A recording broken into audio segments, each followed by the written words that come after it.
do. Let's see if Nalian is actually starting his stream. Like, for real, for real.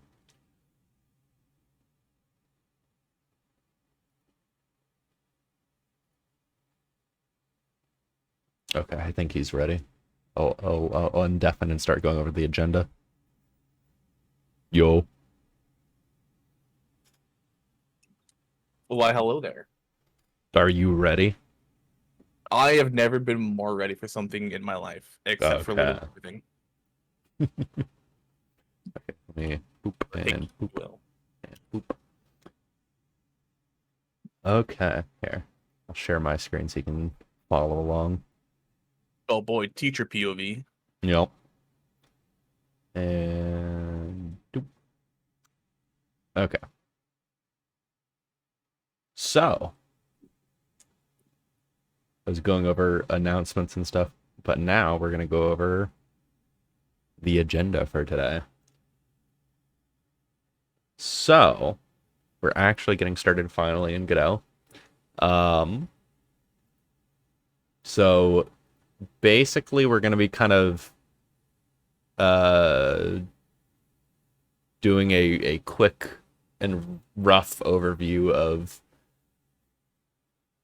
creating a project in Godot, importing stuff from Blender, attaching scripts, some very basic programming to make things happen with the Blender models, and then like playing with animations and stuff and triggering those via code.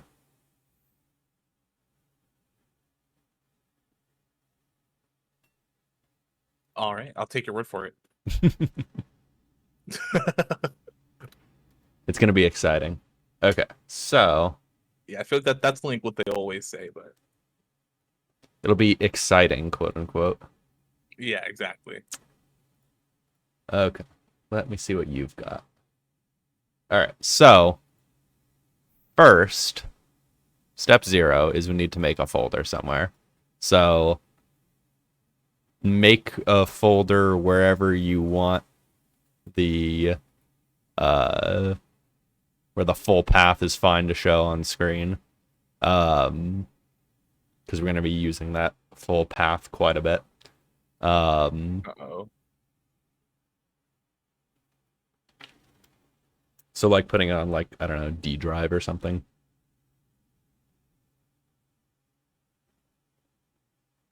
Anything like special should be named?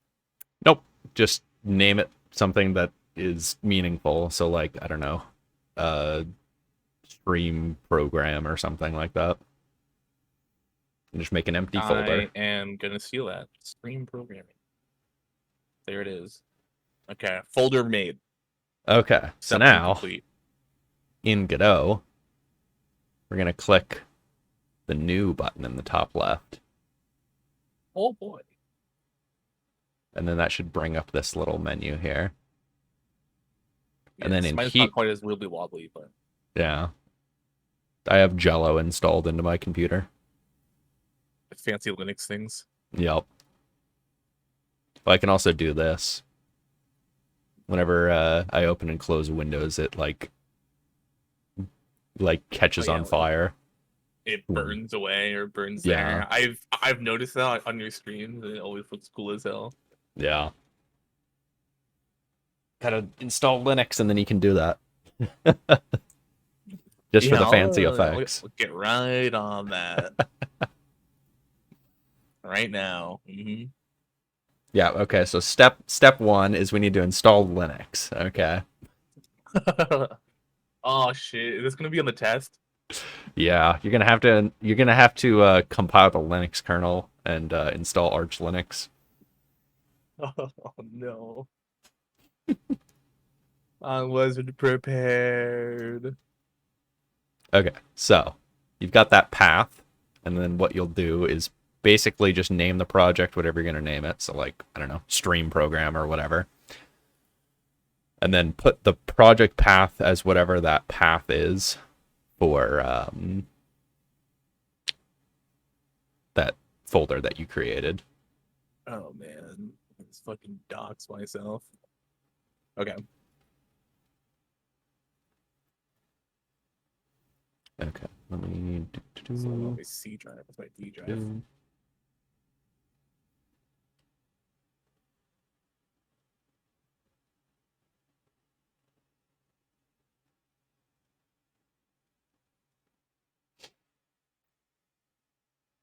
Okay. Selected. Sorry. Okay. So then we hit create and edit. Whoa. And then we will be in Godot.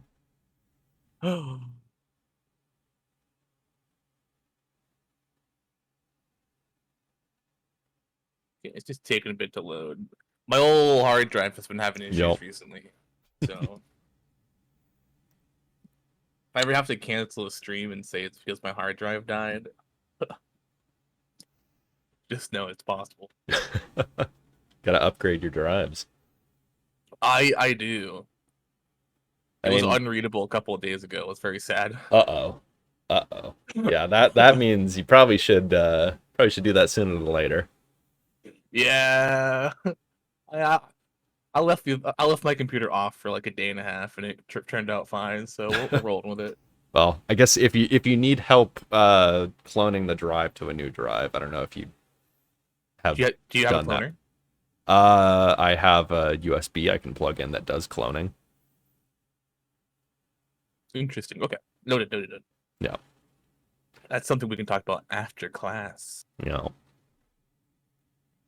Okay. So, I guess a quick tour.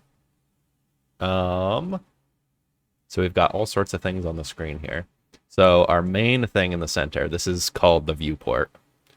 This is where anything that's 3D or 2D is going to show up. And we can click the 2D and 3D to swap between these, but it'll swap depending on if we're automatically if we're working with 3D objects or 2D objects. On the left here, we have our scene tree, which we have nothing yet since there's nothing in the scene, but we will be playing with this in a moment. Then we have our file system, which is basically a little file browser in the bottom left here. And this is going to be basically this is just an index of everything that's in our project folder that we created. By default, if I go open up my project folder, there's a couple different things in here. There's nothing that's too important now besides you get the icon.svg file. This stuff isn't important. This stuff isn't important, and that folder isn't important. This is all just like code related things that it uses to know how to set up the project and compile everything. So basically you have one file to start with in here. Nice. So in a minute we're gonna go and we're gonna copy in our blob from the previous couple weeks ago. Ah, yes. I get to bring in Blubbert. Yeah. Let's see, what else do we have in here? In the right, this big tall thing here is has a couple tabs on it. We have the inspector, the node, and the history. History is just like edit history essentially, so like you can see like, oh, you know, control Z back to this position or whatever. I never use this. Node, this we'll be referencing a little bit, but we're not going to be using. This basically tells us, so every node in Godot has signals that it can emit, which are basically like, oh, like a timer has timeout, where that is what it emits when the time has counted down to 0. And so this will provide a list of things that we can listen for. And then the inspector is based on what node we have currently selected. It'll list all the different properties of it, of like we can set different variables on it. We can change its configuration around. This we'll be using quite a bit. So usually leave it on the inspector tab. We've got a couple different things here. We've got the play button here will play whatever your default scene is. We don't have a default scene yet, so this isn't going to do anything. if we have multiple scenes, so multiple like maps or whatever, this little clacker board here will play whatever the current scene in the viewport is. So if we wanted to say like jump to a different level in a game, we would just open that level and then hit play from there. Hit the clapper. All right. And then what other things? So we probably need to do a little bit of editor setup here because I think this is the first time you've opened Godot. You would be correct. So what we're going to do is we're going to click up to the editor tab in the top. And we're going to go to editor, editor settings. And this is going to give us 1.5 billion different little settings here. But what we're focused on here is we want to first scroll all the way down to where we see .NET and then editor. And then we'll click on .NET editor. And we want to make sure external editor is set and that it's set to Visual Studio Code. So then that will let us talk to VS Code from here. What else do we need? Hooray, Godot. Yes, thank you. It is Godot Day. We are doing Godot. We're learning Godot for the very first time here. Well, I'm not learning Godot. Nalian's learning Godot. I am. I'm baby. I'm I Godot am baby. teaching the Godot. So yeah, we set up Visual Studio Code because that's what we're going to be using for that. And then I'll probably have to, I think, walk you through installing some add-ons into VS Code to make it know how to talk back to Godot. But we'll do that in a moment. And then the other thing we'll want to do, where is this? Yes, okay. So we want to scroll back up to the top and there's the file system tab. And we want to, under that, go to import. And then we want to set our Blender path. If there's already something in there, great. If not, click on the little folder icon there, and you'll probably have to browse to like your program files or wherever Blender is installed and choose the blender.exe in there. Installed. That is the eternal question. I think I have like 5 different versions of Blender installed in various locations. Really? Okay, that's wild. Because like some add-ons aren't updated to use modern Blender, and some blend scenes only work well in old versions of Blender. Oh, whack. That's mostly for like geometry node add-ons and other bullshit add-ons that I download for dinking around.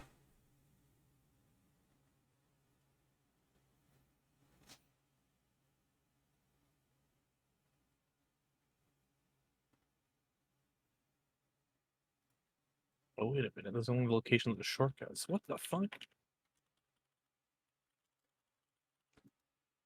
Let's see. Where is the default Blender location? It should be in...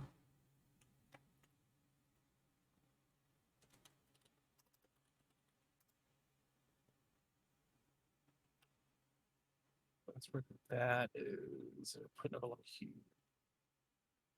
Okay, there it is. I know where it is. Okay, you found it. Yeah. I just searched through my other drive. I was looking at the wrong one. So yeah, once you find that, you'll just select the blender.exe in that pop-up window. Okay. And then restart? Yes. Save and restart? Okay. Oh no, where'd Godot go? Oh no. Oh, it's back. Godot jump scare. I was so scared. Whatever would I do? Okay, let's see.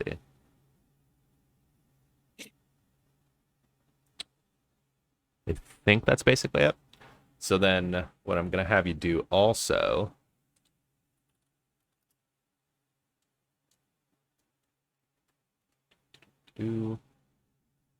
okay. So if you open VS Code,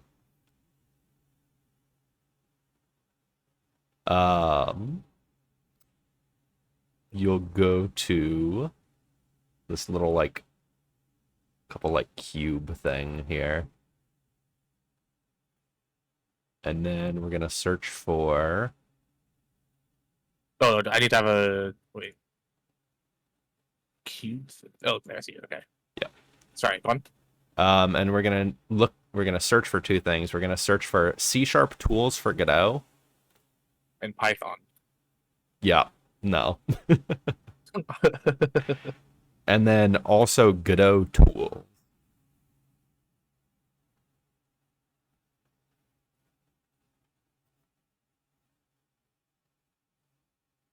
And okay. Those are installing now. Okay. And then it'll probably yell at you that you need to restart Visual Studio Code. Damn, a lot of restarting going on here, huh? Yup. Gotta install 10 billion different dependencies to get everything going. Theoretically, you could just program it in the editor because it does have a text editor built in, but it's shit.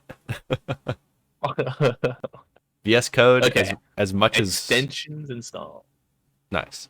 As much as I lament VS Code for using, you know, a shit ton of RAM when it doesn't really need to, and being this like hideous, like homunculus crafted together of various Node.js and Electron garbage all glued together,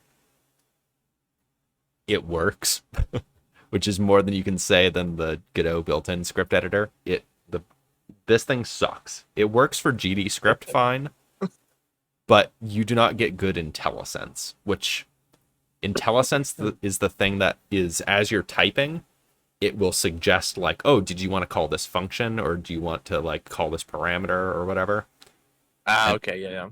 And the IntelliSense is so much better in VS Code. And that's like, once you get into a habit of knowing like if you actually look at my keystrokes when I'm programming, most of it is just vaguely typing some of the characters of like if I wanted to do like this destruct instance, I would just type in DSTI, and then it sees, oh, you're trying to type destruct instance, and then I hit tab. Then bam, it's there. Okay, cool. Yeah. So that's a lot easier than typing that whole freaking thing out. Yeah, when you really like get in the zone with that, then you start like realizing, holy shit, IntelliSense is like required to program. You become dependent on it. Godot's built-in editor is fantastic, but only for GD script. C#.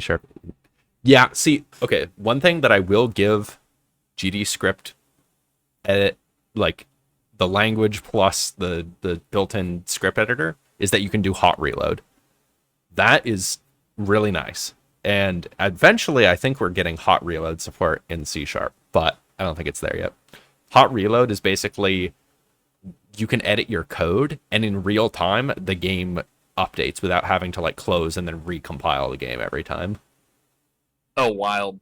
Yeah, that the first time I saw hot reload when that came to C# like a year and a half, 2 years ago, it was like magic. It was like, oh my god, like I don't even have to recompile. I'm just like typing and it's showing up there. It's crazy. It's great until you type in something that crashes the game. Yeah. I think it like crash it in real time. I think if it's a smart implementation, it'll check before it like re-adds that code in to see if it crashes. Oh, okay. Like it'll make sure. Well, I don't know exactly how. I think for like obvious stuff, like, oh, you didn't like finish typing this, so we're not gonna like. It'll only do it once you have no errors. Like if I had like random letters here, and it's like, yeah, that's an error. Hey, add that the game. Let's see. What else? So I think we're ready to go. So if you go back to your File Explorer window here, I'm gonna go in and find my slime.blend file. And I'm going to copy, and then I'm gonna just paste it in here into my Blender, or into my the Godot project folder. And then when I tab back into Godot, it should show up. Hope this is the correct one. Where did you copy them into? Sorry, I was looking at my. I just copied it in basically next to the icon, that SVG Okay. in the Godot folder.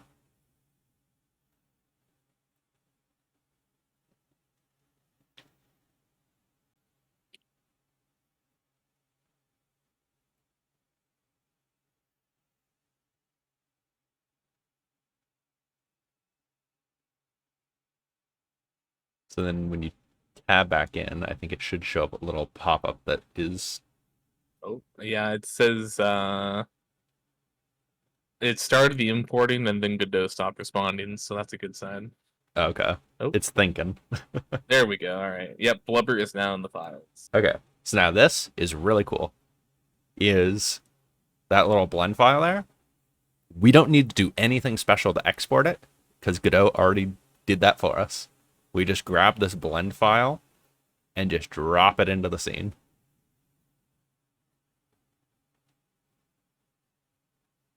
Oh my god, what did they do to him? Wow, he is very bright. He's radiating.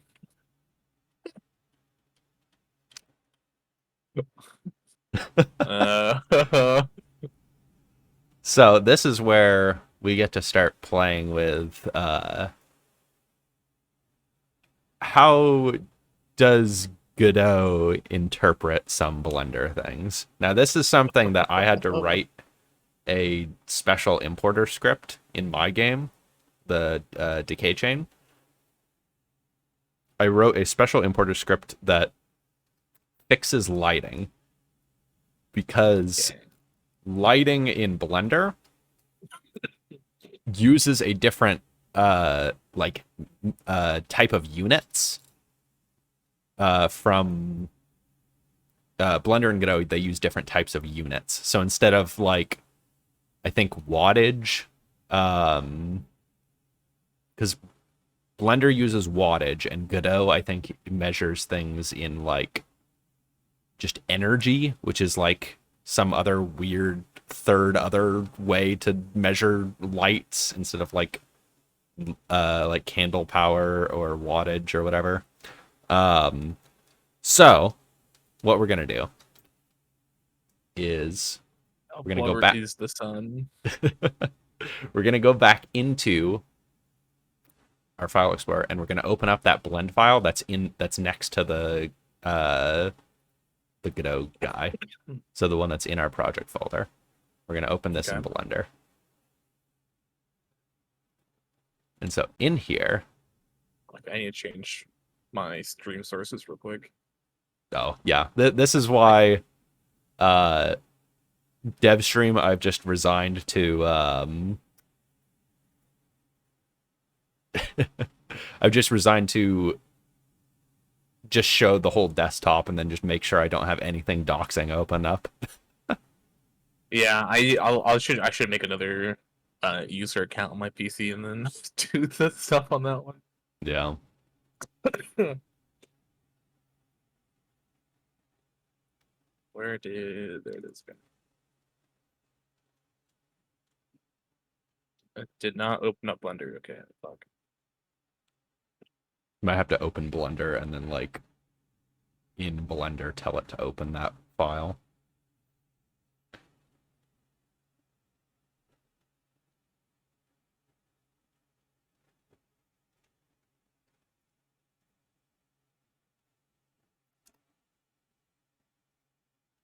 Blender.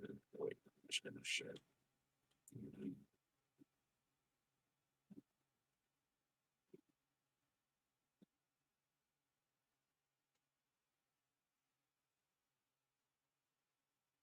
Yeah, so generally what I'm if I'm making something that's going to be like a component of a scene, So like the little slime guy, this isn't like, you know, a whole level or whatever in a game. It's just him. So usually what I like to do is like after I'm done, like, I don't know, taking renders or whatever for like having screenshots, usually I go through and I delete everything that isn't the model that I want. So the camera in the scene, any lighting that's in the scene, the little backdrop, all of that stuff. Okay. It's all gone. And then I'll hit save. And then tab back into Godot. And then Godot will auto re-import it.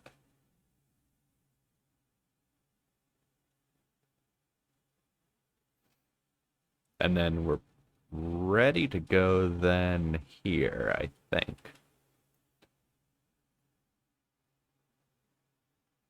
Oh, yes. That's nifty. Yeah. And so that's what's really cool about this kind of whole workflow is that it's like I don't have to go and like, okay, I made a change. I need to go export everything as individual model files and then re-drag them into the scene. It's just you make a blend file, you edit the blend file, and then the blend file is the map or it is the character. It is, you know, whatever. Yeah. But yeah, so now we've got our little slime guy in here.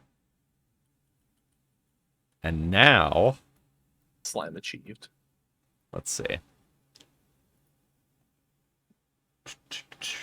Okay, so I have a little checklist here that I'm going through and making sure we're doing everything. So yeah, we've got the blend scene in here. And now we want to be able to like mess with it a little, right? We want to like play the animations and everything on it. So this blend file here, this is just like a generic node. This doesn't really help us. So what I'm going to do here is I'm going to right click this guy. We have a billion different settings in here. And what I want to do is I want to hit editable children and enable that. And now it adds, this shows us all the other children of that node. And these are, so they're marked yellow, which means that they're not, what that means is they're not local. And now, so what does local mean? Local means they are not, like if I went in here and then added like a, I don't know, say like an audio player.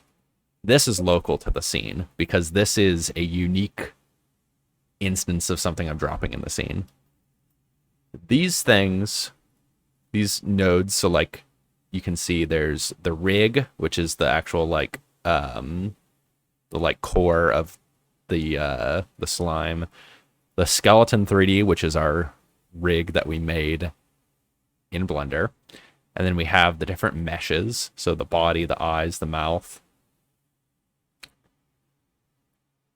And then we've got, let's see, where is it? Then we've also got the animation player. And these are all from that imported scene. So these things are not, like they're real, but they're not like a separate game object that is just tossed in the scene. These are all like, basically these all belong to this blend scene. And if I unchecked edible children, anything that was like custom that I set up in there would disappear and revert back to normal. So these things are kind of impermanent unless you have editable children on. And so we're going to leave editable children on. Gotcha. And it will still update when we change our blend file. But if I did something like, say, I don't know, set the eyes over here, that little extra change I made of setting the transform position, it will re-import everything and then reapply these things. So any changes that I made. But then if I were to go turn off editable children, oh, Interesting. Oh, I thought that was supposed to reset. I guess that doesn't reset. I wouldn't trust it to not reset, basically, because sometimes it does. Um, otherwise the teacher has been taught. yeah, that's interesting. But yeah, basically, if you want any changes to remain, I would recommend leaving it as editable.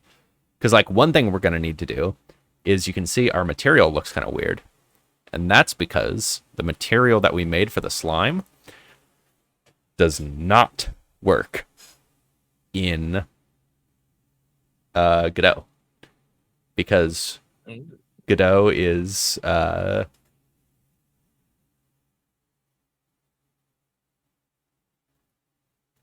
Godot's a little funny. Where, let's see. I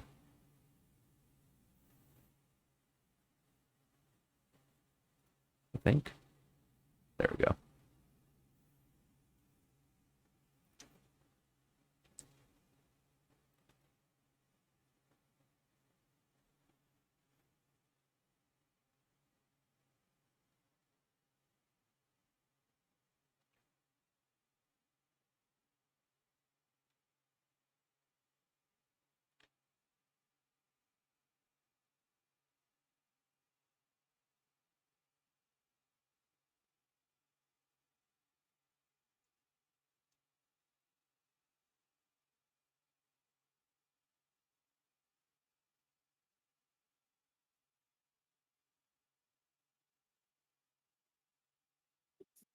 Oh, I'm sorry. Did you ask me to do something? I was talking to chat. Oh no, I was I was waiting for you to finish talking, so I wasn't talking over you. Oh, okay. Okay. Sorry. Oh, did I Um, not me? Okay. Sorry. Go ahead. so that material that we made in Blender is what's called like a procedural material or like a generated material, because we're applying this like special noise texture, and it's going into um it's going into a normal map, and we're setting the normal in there. But that's not going to work because really it only intakes the color on the principal BSDF. So what we're going to do instead is we're probably going to want to go and rewrite that thing as a shader. So we get to learn. I'll probably save that for a little bit because that's going to be a little more involved, and that's a little bit of tangential from what we want to do right now. Shader's been advanced. Yeah, I mean, I guess it's not too advanced if we do it the easy way, but we'll get there when we get there. Okay. So let's see. So if we click over to our animation player, at the bottom of the screen we have this little timeline view, and we can actually hit play, and you see he'll do his animation. Buddy's breathing. Look at that. And so if we want to have the animation loop, now this is the thing, is because this is an imported scene, we can't change a lot of the things that are in basically the embedded data, right? Because if we change this animation and then we go back to Blender and we change the animation in Blender and then we come back, it's going to overwrite everything, right? Right. So what we want to do is we want to mess with how this is imported, and we want to tell it, yes, animations can be slightly modified. So what I'm going to do is I'm going to double click on the slime.blend in the left, and then we're going to go to He looks so funny on your screen. he's isometric. Help me, father. So this is where we can like specify like special things for it to do on import. And what I'm going to do here is I'm going to go to our rig action or armature action. And this is the animation player, and these are the actual animation data. And so what I'm going to say is I'm going to say saved a file, and that'll check, and then it says, oh, what path do you want? Actually, no, we don't need to do that. Never mind. We'll do that later. We don't need to do that now. That's for if we want to, like, in the engine, tie a sound player to the animation and, like, add more data to the animation player. We don't need to do that right now. Instead, we're just going to go to the settings here, and then we're going to say loop mode linear, so it'll just loop through. Beautiful. And then we click re-import. And then it'll do a little funny re-import. And then we see now this animation looping thing in the bottom right here, is checked. So now, if we hit start on the animation player, you see it loops through the animation.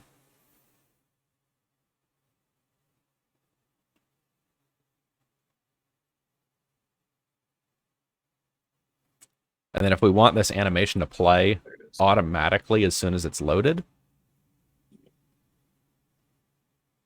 we make sure that this animation is selected, and then we click the little autoplay on load button right there.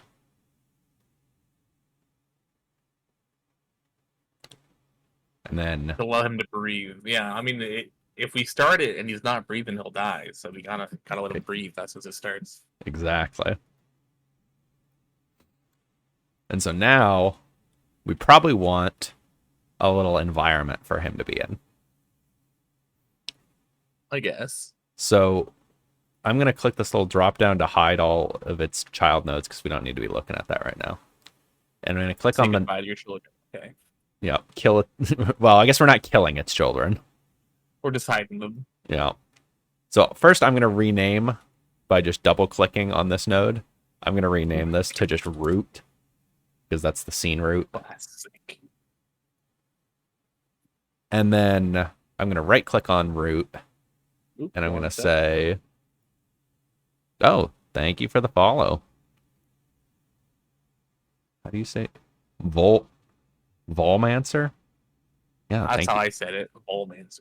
Volmancer. I should envision like a volcano wizard. Ah, I see. Volcanic Mancer. Magma magic.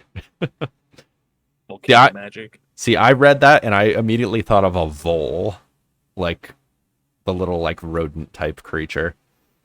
Oh no, that's actually better. Yeah, the rodent wizard. Hmm. You'll have to settle the debate. Is it volcano or is it vole, like a little shrew-like creature, or is it both?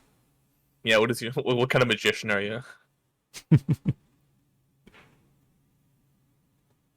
CSG box hype. That's actually a good suggestion. I was going to do the stupid way of doing it, of just creating like a box and then throw a collision layer on it. But actually, yeah. So, I'm going to type in, we have this big menu here. I'm going to type in CSG. Oh, wait, I missed a button. I need to push to get into that. Okay, so we're going to right click on the root and add child node. Okay. And we're going to search for CSG. And then first, I'm going to put down a CSG Combiner 3D. And then that will just exist in here. And then I'm going to... And then now that this is selected on the right here, we have all sorts of different settings. And so with our CSG Combiner selected, I'm going to check Use Collision. And that will generate a collision mask for this thing. So then I'm going to go back to the CSG Combiner. And then I'm going to do CSG Box 3D. And then now, this gives us a little collision box. And then... Oh my god. There's a bunch of little things on this. And so obviously the like arrows move it around, the circles rotate it, but these dots, if you can very finely zoom in there and grab them, that changes that dimension of the object. So I'm gonna drag it down a bit. I assume I need to give him a collision box. Um, Or are we not doing that? not yet, because right now he's not even a physics object, so he's just gonna kind of float there.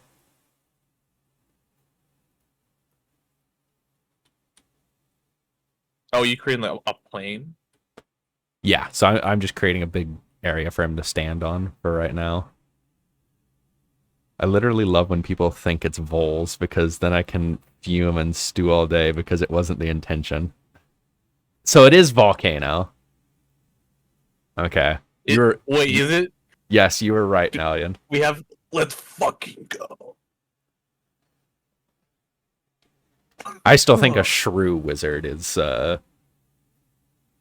it's more interesting, right? Because it's like a summoner build. You can summon a bunch of small rodents and send them after your enemies. Yeah, but if it's a volcano, then people just go, why aren't you just a lava mancer? Yeah.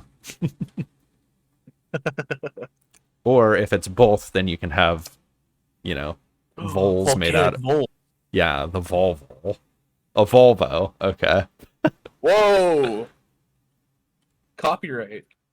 My anime move is teleports behind you and summons 83 species of rodent. That would actually go very hard. I mean, I think, certain rodents would be kind of dangerous. Like, a capybara, if you made it angry, it probably, like, is large enough to do some damage. I mean, yeah, personally, I wouldn't want to wrestle with the capybara.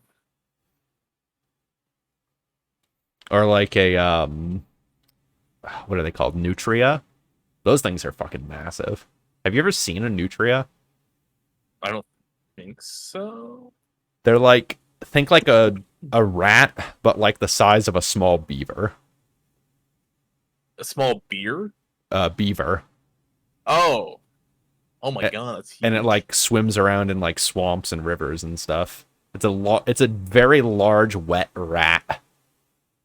Oh no.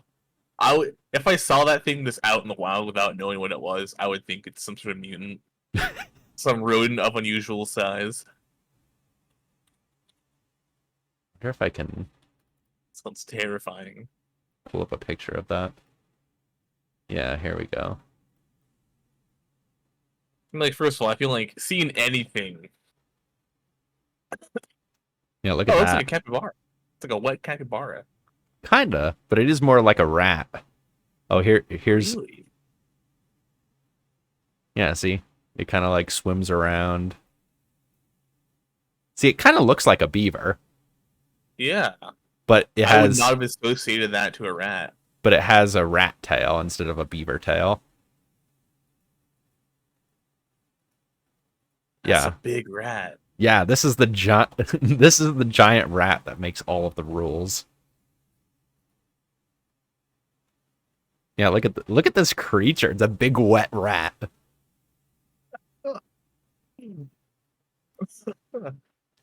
See, Damn. 83 of these would, if they were aggressive, would probably fuck you up. I mean, like Oh, yeah, I'm not winning the fight against. Like, look at these teeth. Oh my god. This thing would like fucking bite your hand off.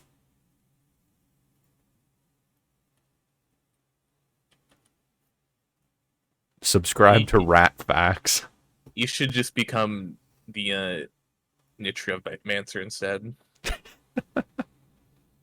Well, what other rodents could you possibly need to summon? I mean, maybe like flying squirrels for an aerial defense as well.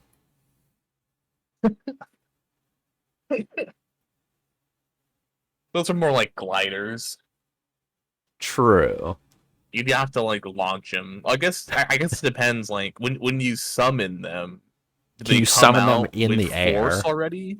Yeah, like are they propelled forward or are they kind of just plop into? I mean, I guess if you can summon them with velocity, you just have very high velocity 83 nutria, very high velocity, and that just kills you instantly. Getting pelted with like 100 pounds of like wet rat. Oh my god. coming at you at Mach 10. It's like a missile just launched. The rat missile. No. I mean, at that point, you wouldn't even be the Nitra of Mancer. You'd just be the friggin' like a slingshot. The rat launcher. The rat launcher, exactly. God. Okay. Arguably more dangerous. Let's see. Where are we with this? Can't wait to not have these COVID coughs. Oh, are you still dealing with that? Oh yeah. I'm out of cough drops. I just consumed my last one. Oof. Yeah, thankfully I like I really haven't had much of a cough at all. Yeah, rub it in. Yeah. I don't know. I got lucky. Others were not lucky. I'll think about that the next time you want me to take a shot of Jaeger. Listen, Remember that time? I'm telling you, Jaeger. I mean, that's probably why did so well. Jaeger it cures COVID. This is a message brought to you by the Jaeger Corporation and sponsored by the CDC as official medical advice. This is official medical advice. I am a doctor. I was never part of Deep State, but I might be coming after hearing that. They're lying to us. That Dr. Skeleton. God. I don't trust him. Okay, where material overlay? Material overlay for the whole geometry. Used instead. Okay. So we've got this box here. And so one thing that's neat is that we can do, because this is this is I forget what CSG stands for. But what we can do is we can literally say to this CSG combiner, we can just add another box if we wanted to, and just drag it elsewhere and drag Another this one. part out. And you can see these really thin stripes across this,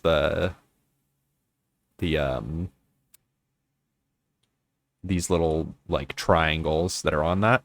That is our box for our collision.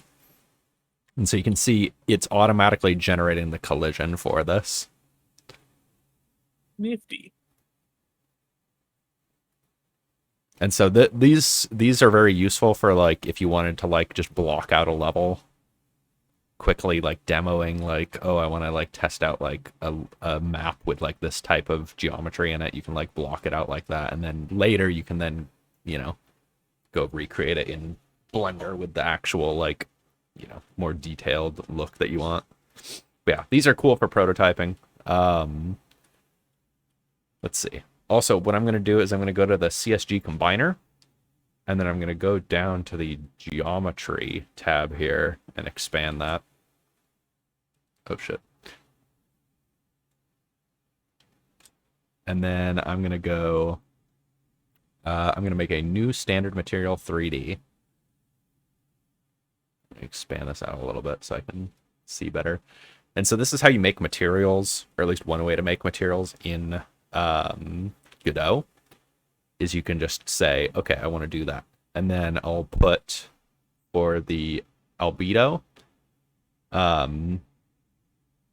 which I missed wherever you clicked on to create the material. So material override. The new standard material 3D? Okay. Yep. And then that gives you a little circle there. And you click the circle. And then this is all our settings for this material. And so, what I'm going to do is I'm going to make it I don't know, a dark, green or something. So it's kind of like a grass-looking texture, just to give some contrast to the scene. And then, let's see.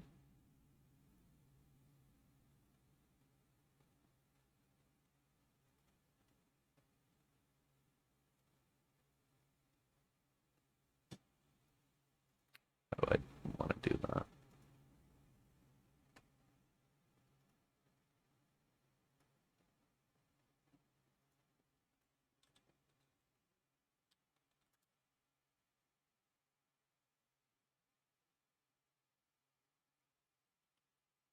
Is that actually?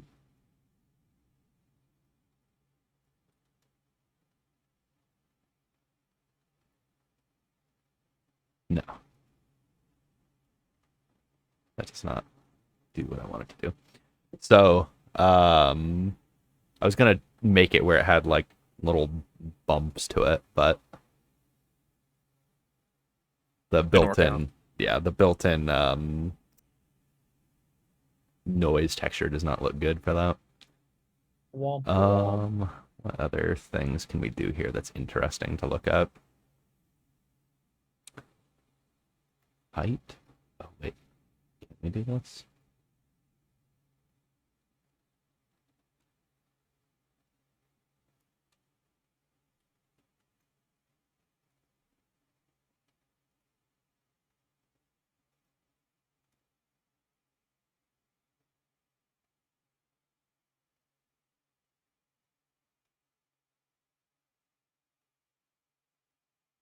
No. Okay. Okay, so we've got this. So we've got our little guy here. We've got our little environment for him to sit in. Now, what we're also probably going to want to do is we also want an environment. And so the environment is what controls the sky, horizon, below the horizon, lighting, sun, everything. So what I'm going to do is I'm going to go back here to our root node again, add child node, and then I'm going to spawn in a world environment node. Now everything will get really gray. And then with that world environment node, you see it has a yellow bang on it. And we can click that and see, yeah, you need to actually set the property for it to do anything. So we go, okay. So with it selected, we go over here and we say environment, new environment. Then we click that environment. And now we can have a very nice little system here where we can click through and say, okay, well, I want the background to be a sky. And now it looks really scary. It do.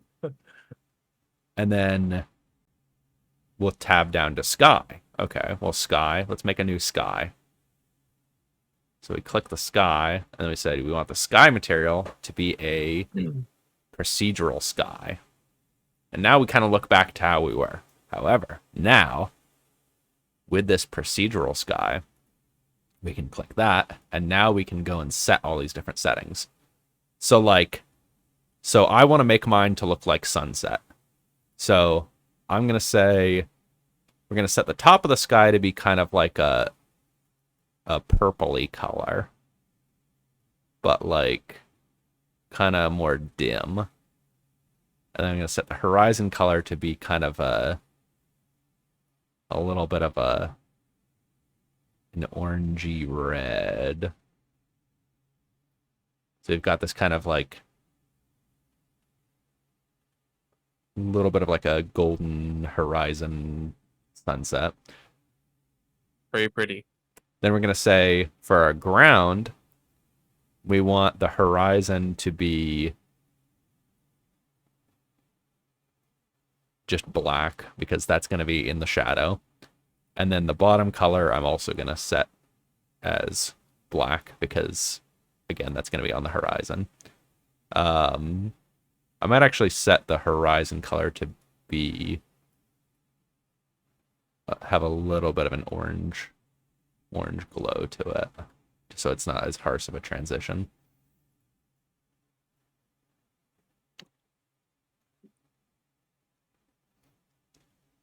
And so up here, with our top and horizon, this little curve here, we can actually kind of move to change how steep this curve is. And what that does is that changes basically the transition from the horizon up to the like top of the sky of how harsh we want that.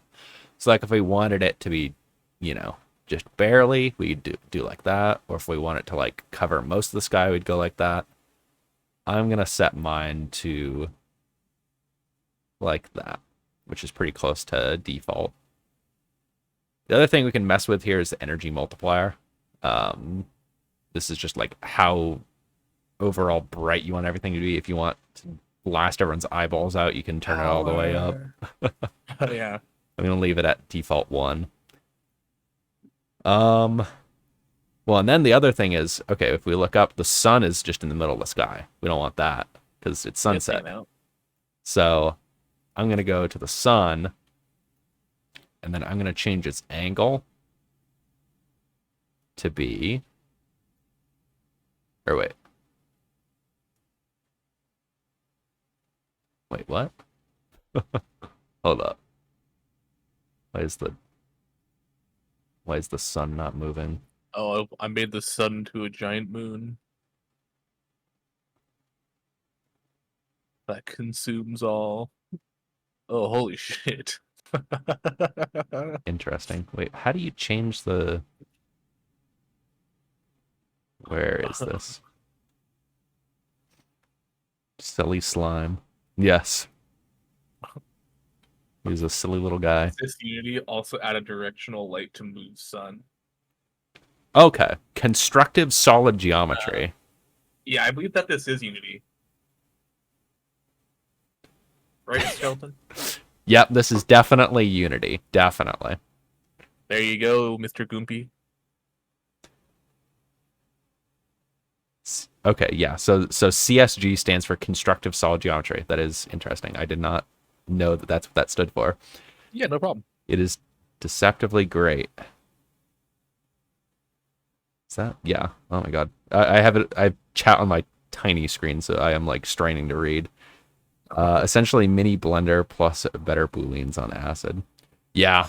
No, definitely like for my debug level in my main game that I'm working in, I'm using the CSG boxes for just making quick geometry to run around in.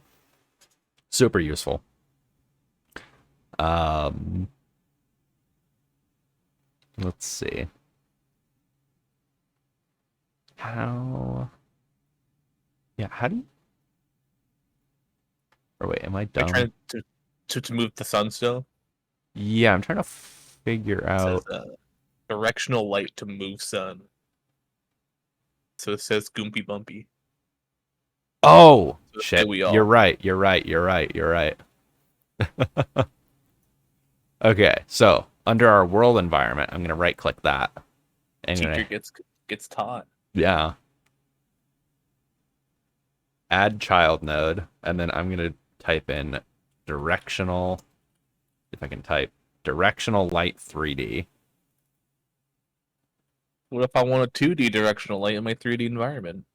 I mean, Oh you well. could. It's not going to do anything. Damn. So then now we have this big arrow. And this is, imagine like, this is the angle at which the sun is going to be pointing at the Earth. And so a directional light is like a infinitely far away light source. So there's no like parallaxing. So if I like set the light source over here versus over here, there's not going to be difference in the lighting. So you can really set this wherever. So I usually set my sun like outside a little bit from where I'm working so it doesn't get in the way. So we can kind of change what direction it goes. And then on this, we can go to the light 3D shadow and enable that. And then that will give us a little shadow on the ground.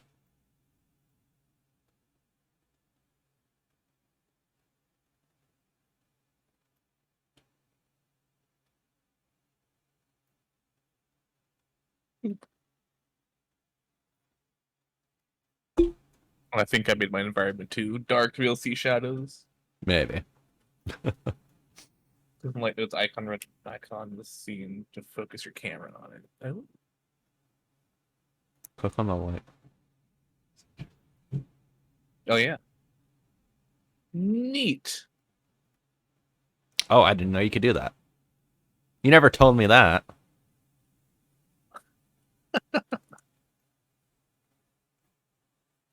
The buttons on the top of the scene view, sun, globe, vertical dots. Dots let you configure and instantly add to the scene tree if you need the scene 3D lighting.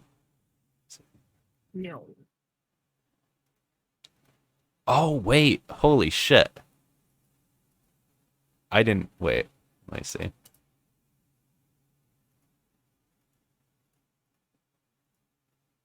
Oh my god, I didn't even... Wow. Godot teacher moment. I didn't even know you could fucking do that. That's really cool. Thank you for showing me this. This is neat. You can just like... If you, If you don't have a world environment in there, you can click this button, and then you can, like, go through and, like, change all the settings and everything. Oh, it just gives you one? Yeah, and then you can hit add, and it will put it in there. That's actually really cool. So you can remove your existing light, and you can just plop your current scene config and have it do the guesswork on it. That is very cool. Thank you for informing me. I'm going to keep doing it this way for now, just to have it in the scene tree. But that is very useful information. Thank you.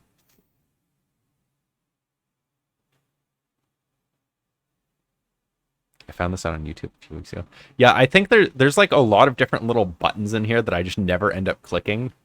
Because like this one, for example, the show list of selectable nodes at the position clicked. So if I click like here, I can see, oh yeah, everything where my mouse clicked, there's like 2 different nodes that I could select, and then I could go boop, and then it would select it.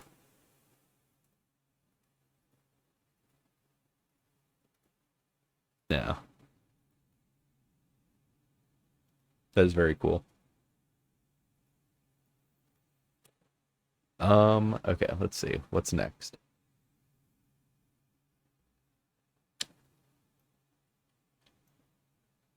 So do we have... This might be another thing that we get to play with here.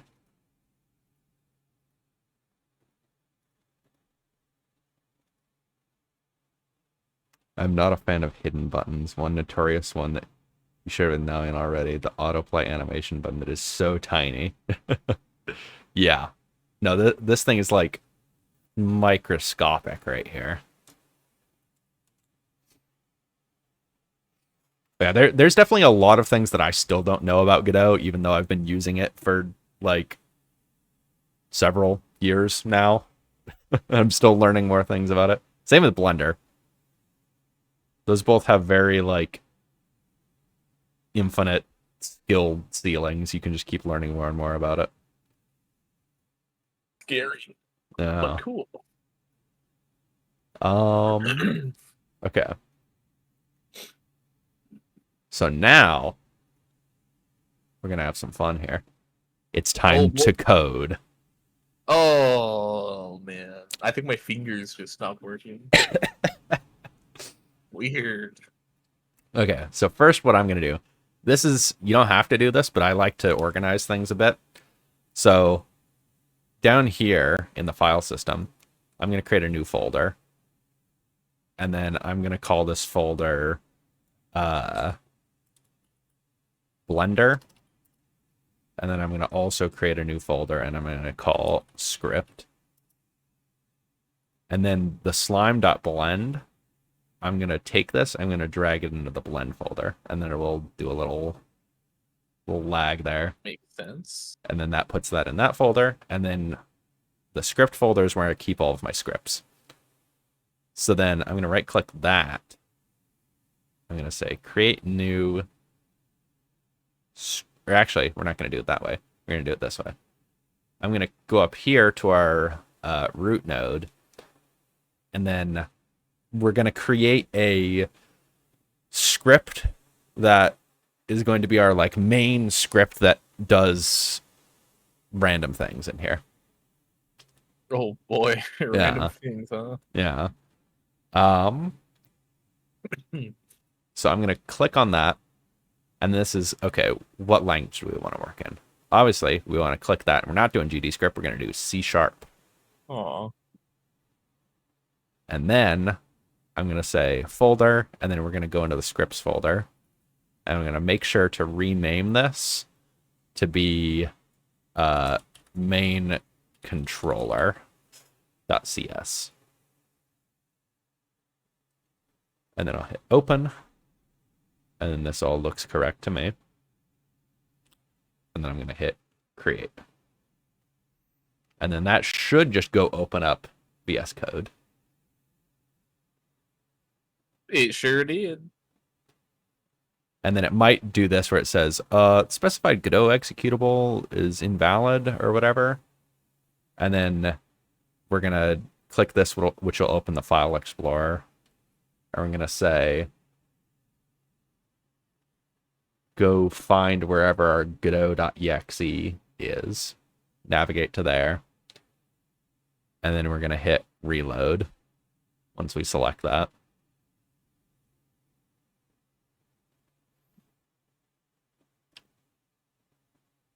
And then back in here again, it's probably going to say, there's unresolved dependencies.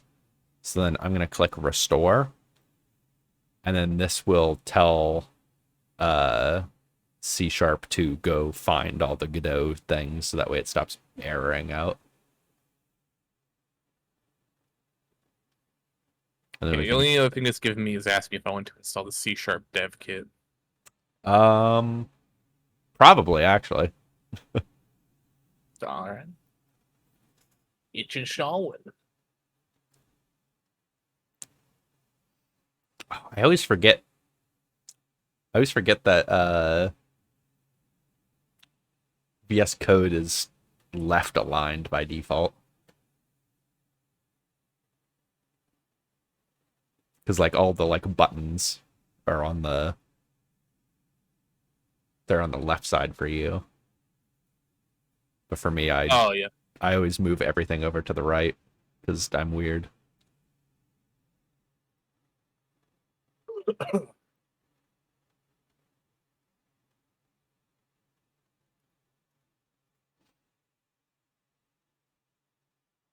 Oh, do I need to make mine look like yours and delete everything? Nope. Yours is actually looking better than mine because you actually have the default functions there.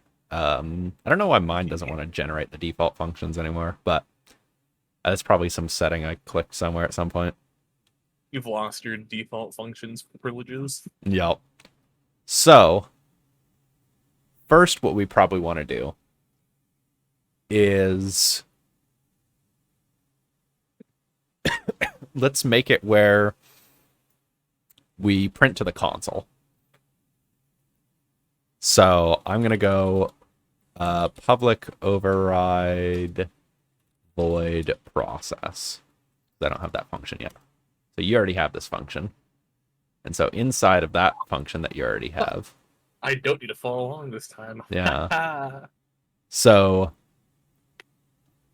process, so there's two different versions. There's process and then there's physics process. Process is basically the main loop that a node will do. So anything that you want in your main loop checking constantly, you'll put it in process. If it needs to be something that's tied to physics, which updates a lot faster, then you'd want physics process, which is basically just this function. And then physics process and process it's a function that Godot already knows to call. We're just going to mess with process because we're just doing some key inputs here. Okay. And so first, we're going to say, okay, we want to press a key. Well, how do we press a key? Very carefully. We need to go back to Godot. Because I just realized we don't have any keybinds set up. So we need to go to our project, project settings, input map. And now, see, we don't have any keybinds in here. So I'm going to add a new action, and I'm going to say, call this spawn. And then I'm going to click add. And so this, what we're going to do is we're going to make it where when you press a button, it spawns a new slime. So we have that. And then now what we're going to say is we're going to assign that action to a hotkey. So I'm going to click the plus button, and then I don't need to tab through here because I'm just going to hit space and then hit OK. And now space is bound to spawning a new slime. All right. So keep note of what you named it because it's case sensitive. So I think you put capital S spawn. So you'll just have to keep that in mind.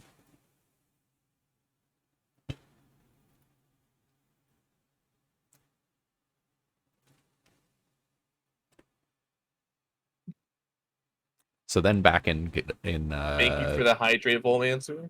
One moment. Back in Visual Studio, we're going to go in here and we're going to say input dot is action just pressed, parentheses, quotes, the name of our action that we created, which is called spawn, case sensitive to whatever you called it.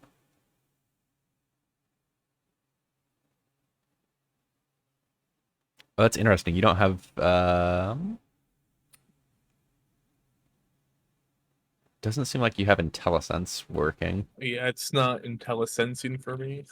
Womp womp. So go ahead and save and then close Visual Studio. Okay. You can just do Control S in there. Oh, nice, okay. And then close it, and then Visual Studio. Let me close down the other instance of Visual Studio I have open now. Okay. And so in Godot, when something has a script on it, you'll see the little scroll. And so if we click the scroll on something, that will automatically open Visual Studio to that script. And then let me see if... So if you hover over is action just pressed, does it... It's working now.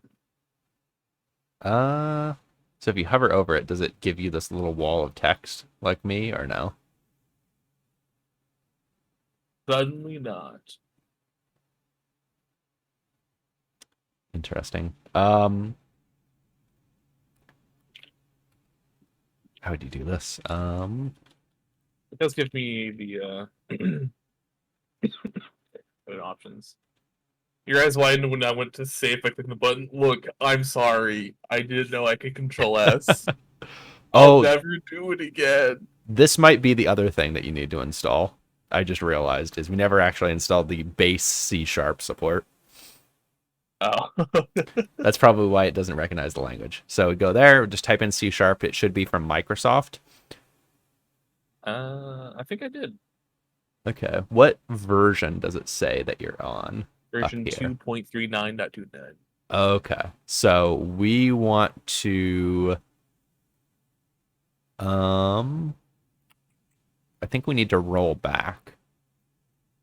Okay, so click the drop down next to uninstall and click install specific version.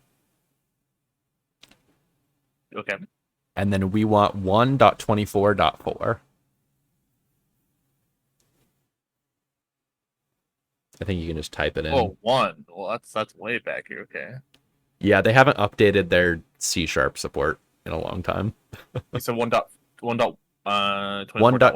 1.24.4. Okay.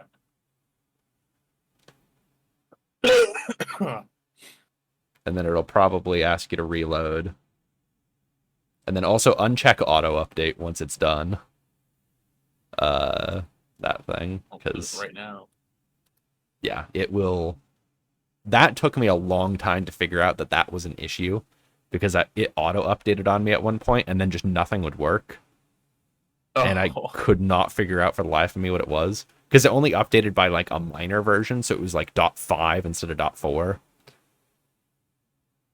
You're like, why And my stuff no work? yeah, that was not fun. Okay, I guess I'll restart VS again. Yep. And then we might still need to. So in the bottom right, does it say like, oh, you need to restore dependencies or something at all ever? Or no? Like the No. little pop-up thing? Okay. So do a Control-Shift-P in here. And type in OmniSharp select project. Okay. And then interesting.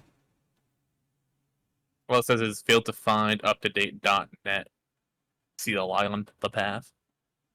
That's the only thing I have in my bottom right. Oh. Hmm. You need to install. Well, let's install more stuff. um When in in, doubt, just add more.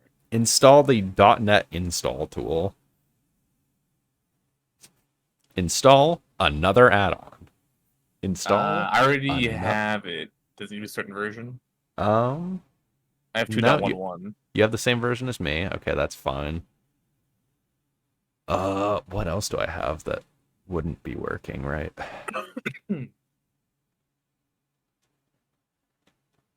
Um, weird.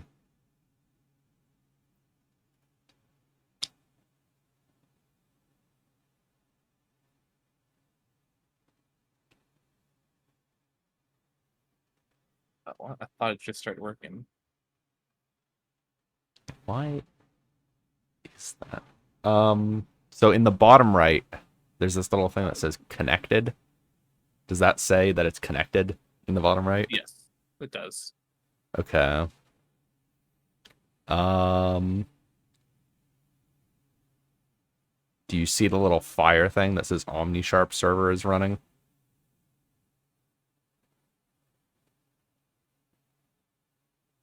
Where would that be? Bottom left-ish Oh. right there.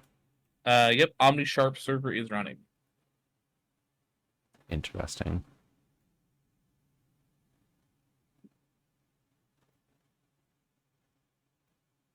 And then if you click on the Godot project and click that, is there a you select that for project.godot right there. Go project. Oh. Uh. Yep, project.godot. Guess the And then developer if they set the good value to true. no, good is set to false right Oh, now. I can spoil that for you. Guys, GDScript is right there in the editor. Yes, however, can you install NuGet packages in GDScript? Do they have Newtonsoft JSON for GDScript? And then I'll move. Godot demo for stream. I don't have whatever that folder is. It should be, this is whatever you named your game project. It should be whatever.sln.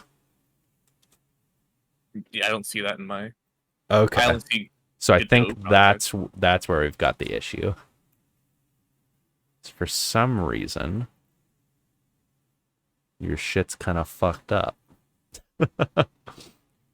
Okay. Well, let's continue on without this and we'll see if it compiles. Because it might just be that it needs to like compile once, I think, to generate like the dependencies for everything. Okay. Okay. So we're gonna say if action is just pressed, or if it's just pressed, curly brackets. And then we're gonna say gd.print spawned slime.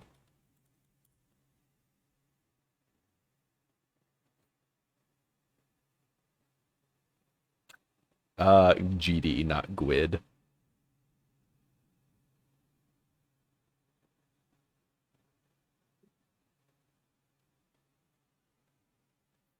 Wait, why the fuck did that go GD that?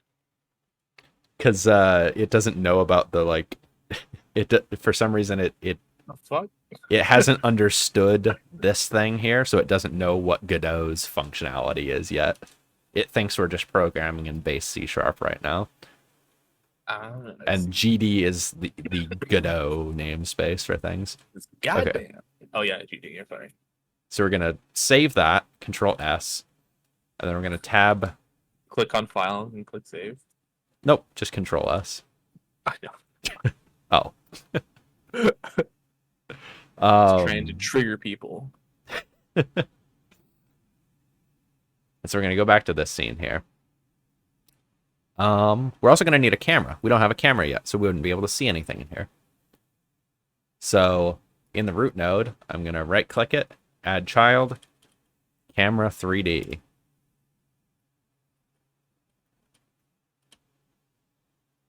And then I'm gonna move this camera out like there. And if you ever want to preview what a camera looks like, if you have a camera selected, right here, we've got a little camera preview button that we can click. And we can see, and the little yellow box around it will tell us what the, FOV of the camera is. And if you want to get extra fancy with it, the view button here, we can change how many viewports we have. So like, I can say if I wanted 3 viewports, I could click that. And then I could say like, okay, this bottom right one is going to be the camera preview. This one is like this view from up here, and then this one's this view from up here. And then I can click this and move it around and see like in real time where, where the camera would be perceiving. Neat. Yeah. Okay. We can go back to one viewport. So we have that, we have that, and we have that. Okay, so now we need to save the scene because we never have even saved it. So in here, I'm going to hit Control S. And we have our things in here. I'm going to create a new folder, and I'm going to call this Scenes. And then I'm going to go in that Scenes folder, and I'm just going to name this Main Scene. Save.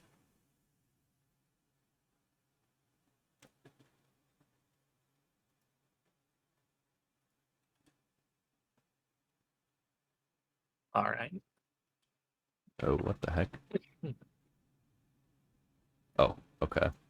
Didn't update the UI for some reason. That's very odd.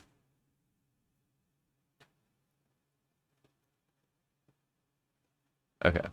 So now I'm going to click play.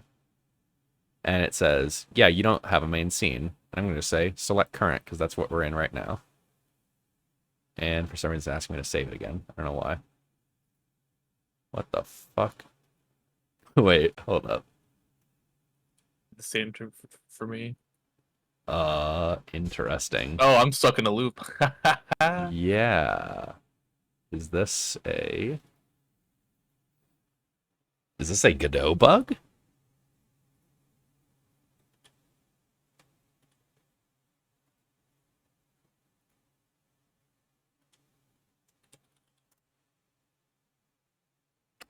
Interesting. Okay.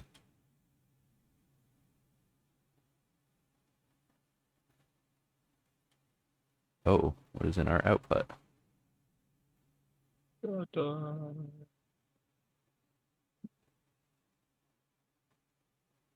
Oh, that's why. Okay, shit. I'm gonna go to our slime and I'm gonna delete him from the scene. And I'm gonna drag him back in again. No. And I'm gonna move him back up to the very top again. And then editable children again. And that should save. Okay, now that's gonna save in the scenes folder. The problem is we moved it before we saved it, so it didn't know where the slime scene was at. So now we should be able to save, and it should save. And then we should be able to say play.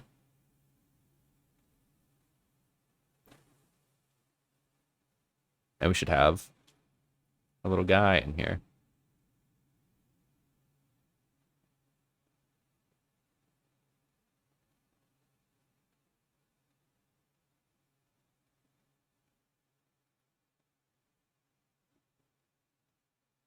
Windows does a big think for a moment. Yeah, I need to upgrade my drives. Well, that's also just a Godot thing on Windows, I've noticed. Oh, really? Yeah, it is for some reason slower. Nope, there he is. There he is. Now, if I hit space, will it spawn on something? Not yet.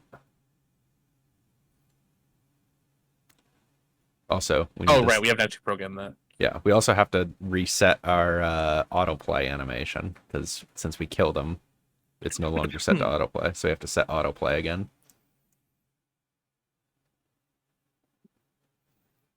And then if we hit play,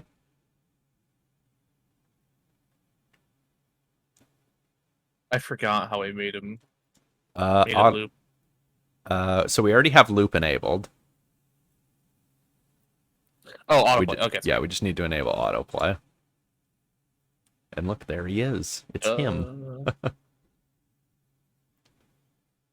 Look at him breathe.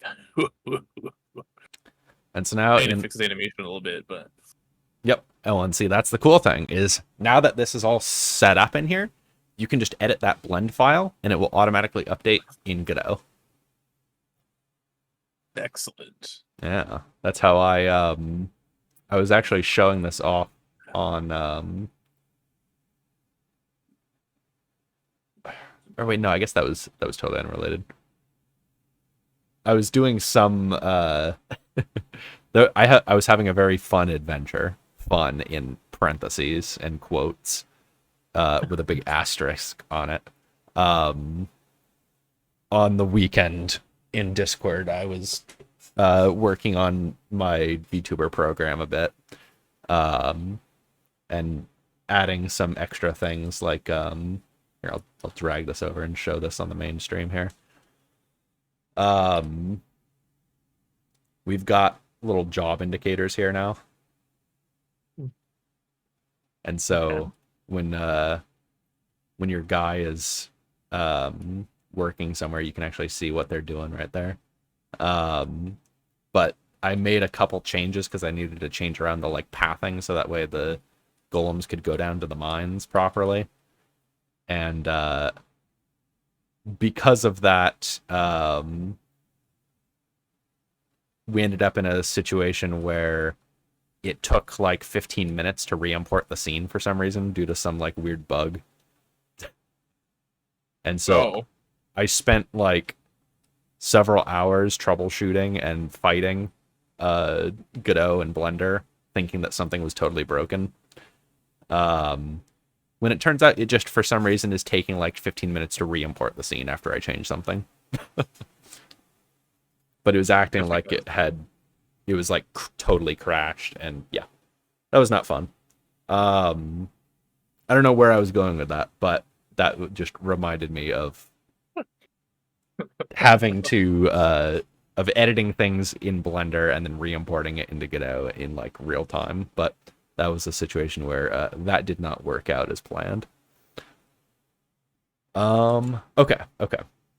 So in Godot, if we're tabbed onto the output tab right here, so this is like our debug console at the bottom, and then we tab into the actual running application here, and then we hit space. It should say in chat spawn slime for every time that we tap it.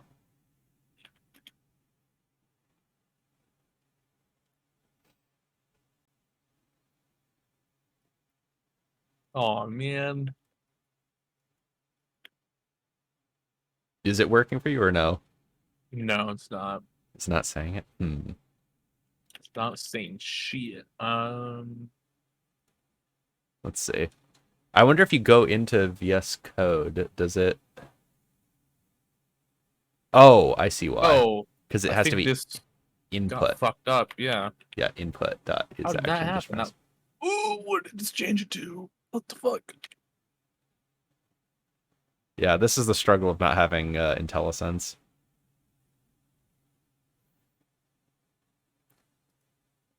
So then if we go, yeah, back into here, hit the little recompile circle.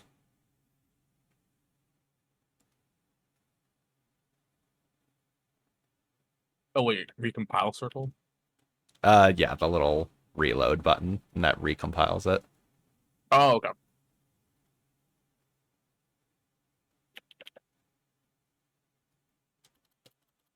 Still nothing. What did I do wrong? Interesting. Data print. So I see it's like throwing up a tiny little alert when you hit reload. What is it saying when it does that? If you can see it at all. It says couldn't save scene. Oh, Scene? Couldn't save scene? do you have anything in the output menu that's like a red error? No, the debugger has something that says 1 on it though. What does it say? Um, can can underscore instantiate cannot instant script because the associated class could not be found. Oh, interesting. Let's see if it gives me the specific. Make sure the script exists, contain class definition, file name, script exactly. It's case sensitive. Maybe I did I put in the? I'm thinking this might be because we don't have .NET installed, right, or something. Let me see. I mean, could it be because I have like the action named incorrectly or something? No. Is action just pressed? Yeah, no, that looks correct to me. I think it's because it's not. Oh, that is weird. Because yeah, you don't have a .sln or .csproj file in there. Oh yeah, I still don't. Yeah. Interesting. Let me actually look this up.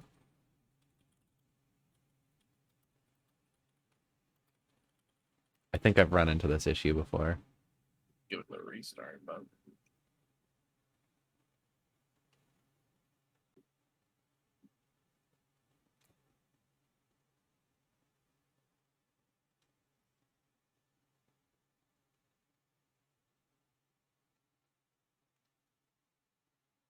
I do get a message that says the C# dev kit extension requires version 2.0 or greater. It goes away. That should be fine.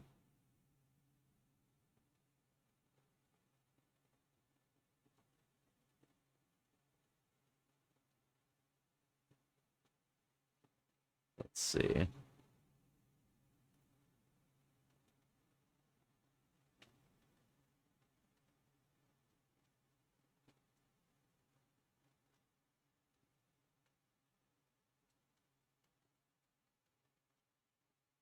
How do we...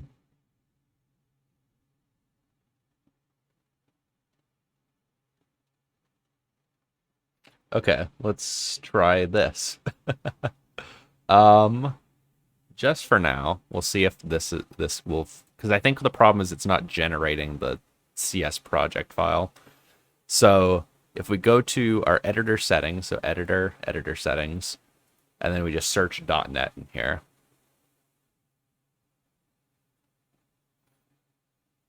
Oh, gotta type out the word .NET. Yeah. Then Okay. we go to .NET editor, and we say disabled. And then close. And then if you go to the script tab. Then close what? Oh, okay, sorry. Yeah. Script tab, and then if you go, I think you should be able to just double click on the script or something, maybe, and it will open it in the script tab. Yes. Okay. Hit reload on that.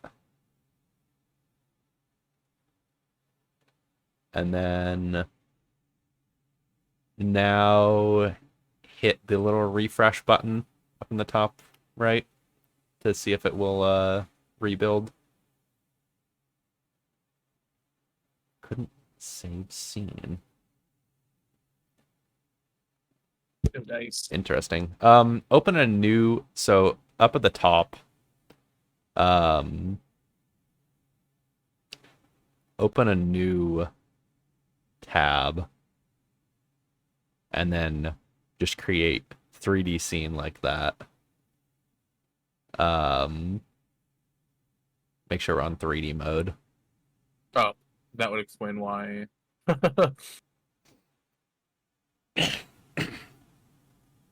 It's 3D mode, and then click 3D scene on the left. And then we're just going to hit Control S in here and save this as debug, and then save.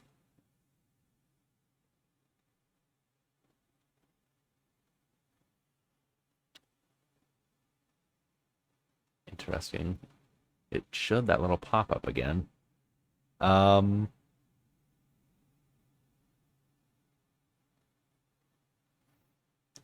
then hit the run current scene button. The little clacker.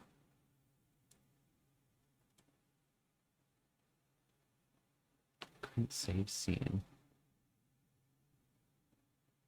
Here, do that again. I want to try and get a screenshot of what it's saying there so I can actually read it. Good luck. Okay.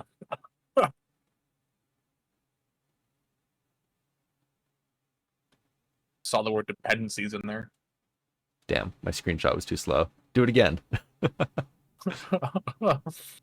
This is how real debugging happens. What the fuck? Why is my screenshotter so slow? I'll run it again. Okay. You could also clip it and then just pause the clip Oh yeah, true. Let me just or something like that. let me just do that.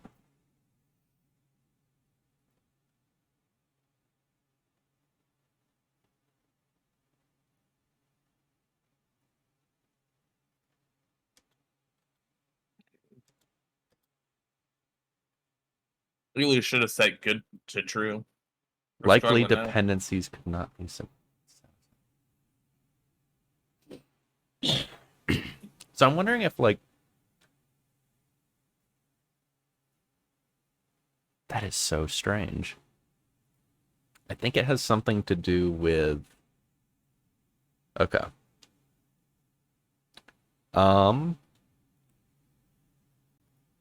Go ahead and just on another monitor open up the command prompt.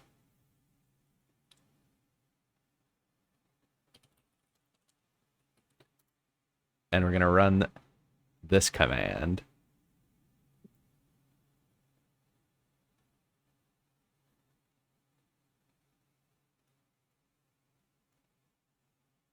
Okay.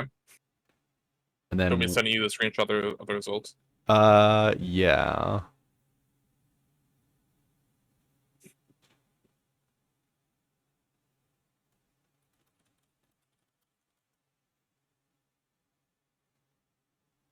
Slide into Skeleton's DMs. Let's see. So you have .NET 6. That's good.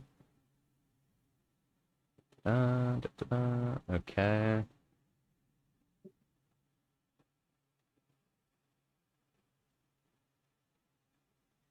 Interesting. So you have a slightly different version of .NET, but it's still .NET 6. That should be fine. What is odd to me?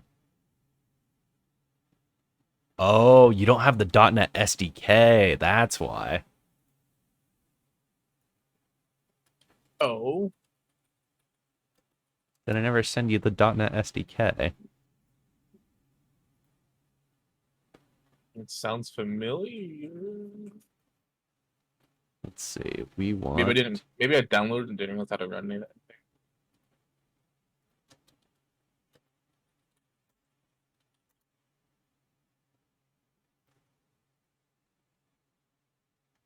Let's see. Windows. x86.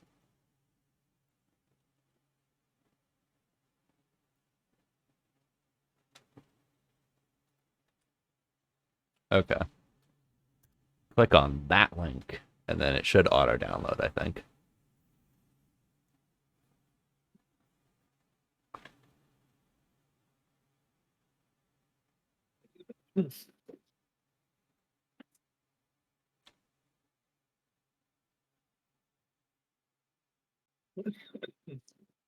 It did. Okay. Download. So, yeah. Now I guess close Godot, close Visual Studio, close everything, and then run that. I don't think it'll make you restart your computer, but it might.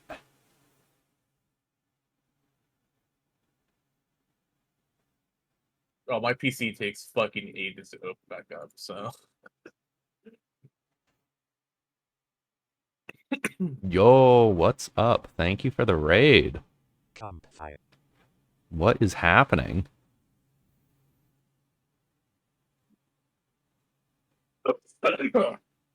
Asker Campfire. Tubus? Man, everyone in here has very unpronounceable names. At least for me. What is happening? Let's look at Working my on some stuff for cluttered Hideous Destructor. desktop. It's working on Hideous Destructor. Nice. Here, let me. Shit. Got pretty Wrong sleepy tab. and called it only to have a snack and a sit down. Where is my? Oh my god. Come on. OBS freaking out. You can install. It's okay. How goes the boot camp? You shut you out. Where to sleep? Boot camp is going. Elmo. Currently, I guess Nalian didn't have the .NET Hi, SDK thanks. installed, so we're doing that. We're installing the .NET SDK on Nalian's end. Very fun.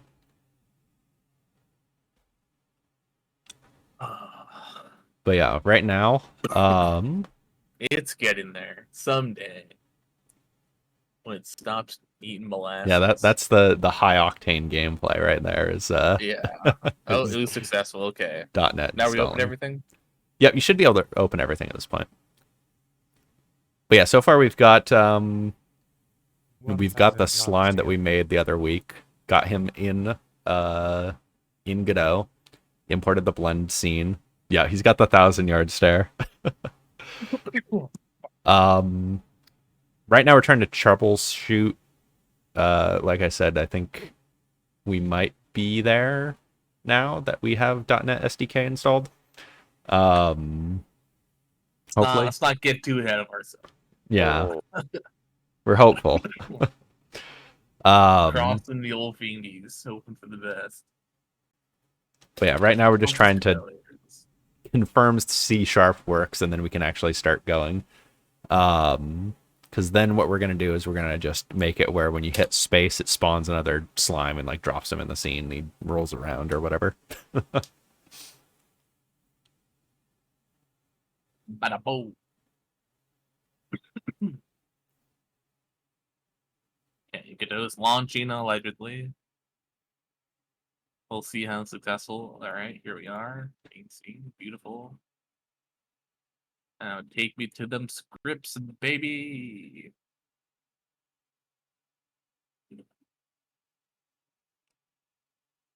Okay, you should be able to hit. Just hit play, I think, and then it should compile, maybe. Oh, what does it say in the console there? Required version is what? SDK not found. The required version is 6.0.11. Oh, Did it not install? Oh shit! Fuck. Hold up. Uh-oh. Another oopsie. Well, wait. Dot 11 is older than dot 4 too. Do you need to have specifically dot 11? Well, dot 11 is what version my that screenshot sent you wasn't it? Maybe it wants that. Maybe. It wants Where's the they need to be the same version. 6.0.11. Okay. That's woohoo, more installing. Awesome. Don't you just love being a developer? It's it's great so far. Very, as you said, high octane. Yes. This is Lots of stuff going on. this is the very high octane gameplay. Okay, while you're installing that, I can give the tour here. Oh yes, give your tour. So yeah, we let's see. I'll pull this up on the main screen here. So, very cool, very cool. We've got new stuff happening here. In the bottom left, you can I see got an error on it. Wait, is this the same thing? chat members now have a I'll deafen here so that way we don't have to hear Nalian suffering.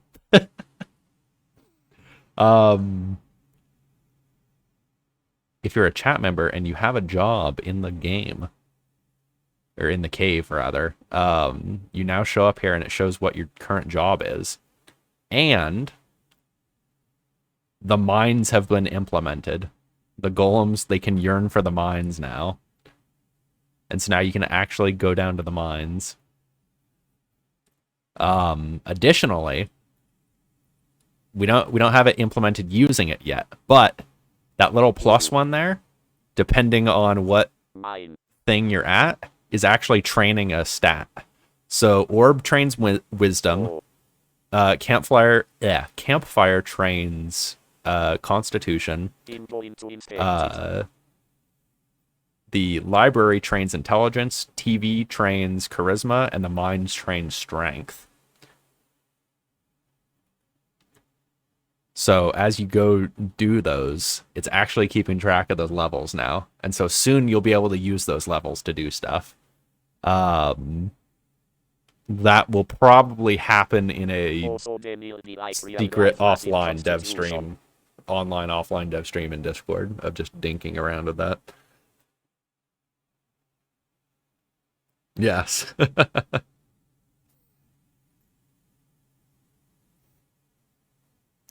But yeah, so I guess I've been down in the mines. Let's see what's happening down in the mines. Oh, there the little creature goes. Yeah, it takes fucking forever to get down to the mines.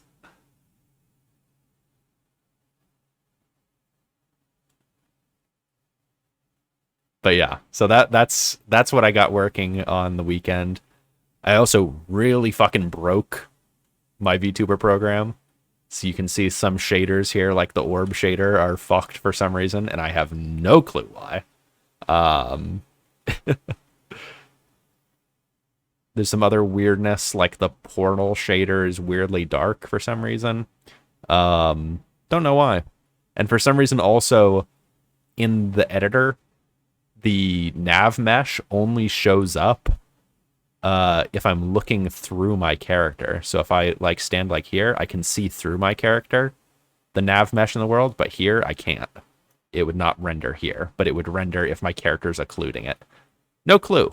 That seems like a Godot bug, but I'm not sure. But yeah. That is what we got going on the weekend. That was very frustrating. Many hours. Okay.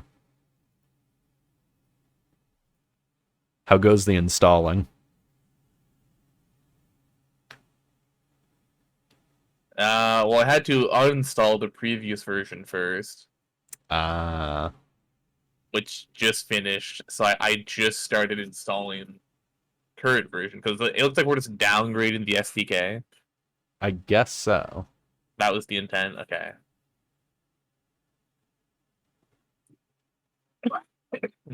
So it's installing the new version that you sent me. Okay. That I'm sure is Oh, loaded with wait. viruses and malware. Hold up. Wait a second. Is this Uh-oh. SDK? Okay, no. Hold up. Okay, Wait this... a second. I'm going to bitch about this here. Okay.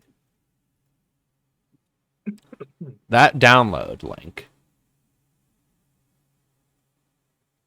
Oh, 6.0.403? Yeah, that's tied to all of these runtimes for some reason. Why? You know Oh, what we wait. call- Wait, no, here. Wait, .111? Wait, what? I just want .1. Wait, what? I think this might, I don't know. That might be it. I just finished installing the one. Okay. We'll test this one. See how she fares, and then go from there. No, required version. There, yeah, it's back. Shit. Hmm. How do we fix this? All right. Emergency Googling. See, emergency meeting. Emergency Googling. Oh.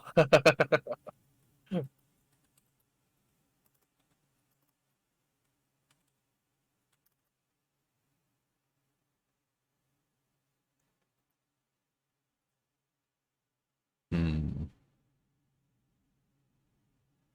Okay, let's try this.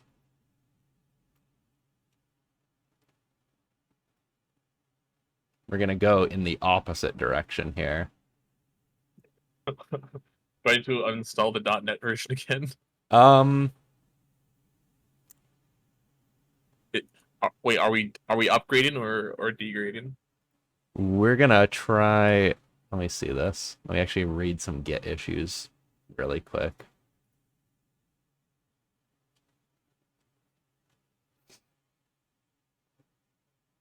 Okay.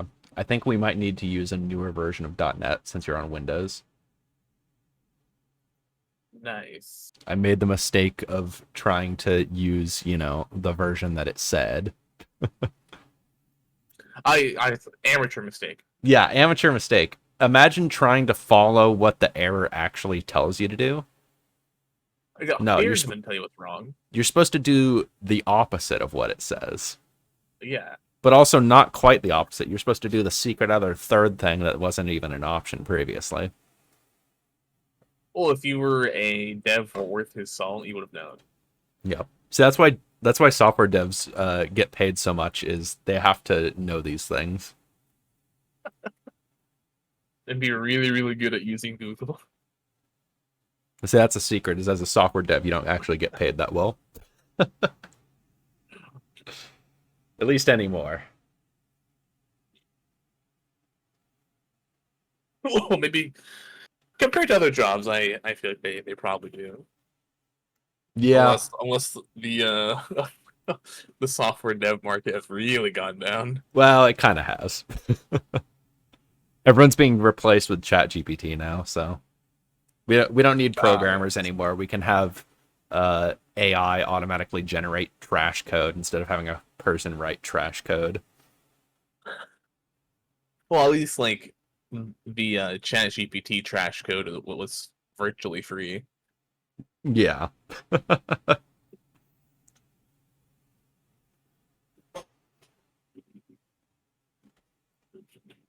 So you just keep like one guy on the team just to clean it up, whatever needs to be cleaned up, and call it a day.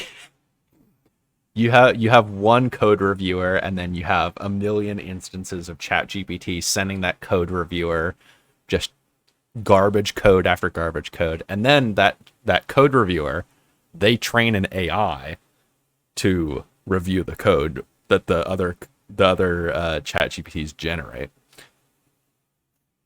Oh my god. But you have to keep your secret from your bosses, otherwise. Yeah. But then the If they bosses figure are out the secretly job. also ChatGPT.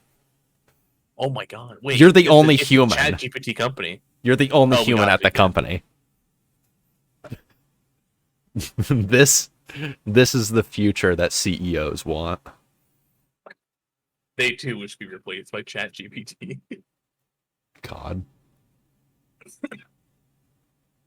Okay, is it still saying that you need a specific version of Yeah, it still says the required version of What the- 6.0.11. fuck? .NET SDK not found.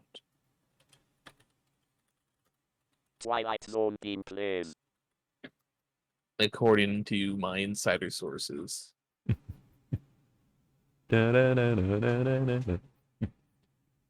Imagine, if you will, a world where all CEOs are replaced with AI.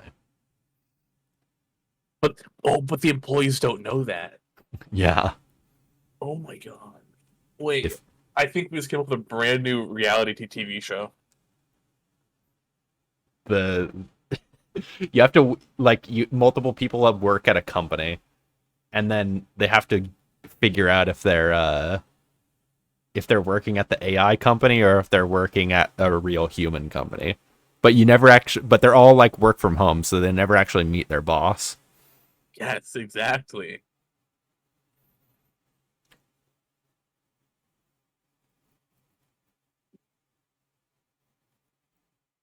For like meetings, you could have like someone who reads like an AI generated script. Yeah. And Well, I whenever mean, they're asked questions, they have to run it through Chat GPT. or you just have them talk to ChatGPT 4.0, which just sounds like Scarlett Johansson. Oh, yeah.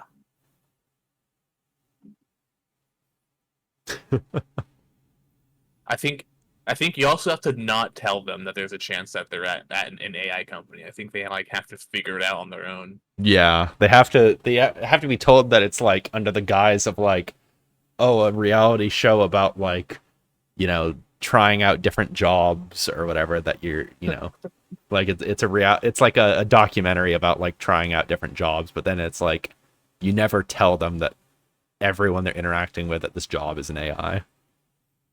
Oh my god. That's the corporate Turing test. Yeah.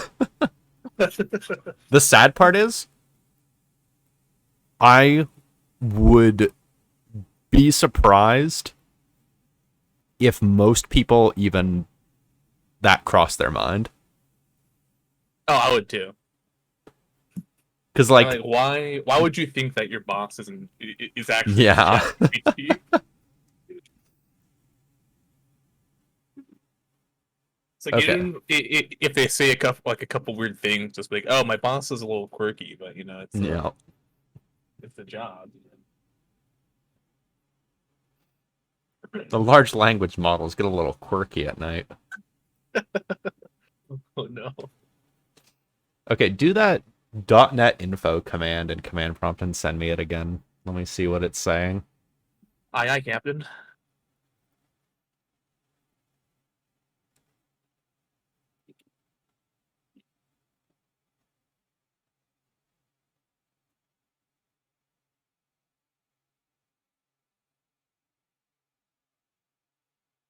Well, that's interesting.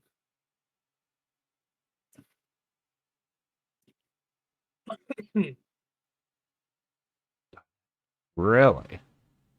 .NET SDK not found. I wonder if you actually have to restart your computer for that. That could be. Huh. Well, I mean, I guess that is up to you if you want to restart and then restart stream, or if you want to just call this part 1 and then we can pick it up again. I say maybe call this part 1. Okay. We should meet like off stream at some point just to make sure like it's working. Oh yeah. I'll probably hope the rest goes smoothly. I'll probably do that like tomorrow with you or something at some point, of go through and make sure that everything works so we can actually continue working. Yeah, I do have a stream, but I should be available briefly after stream. Okay. Yeah.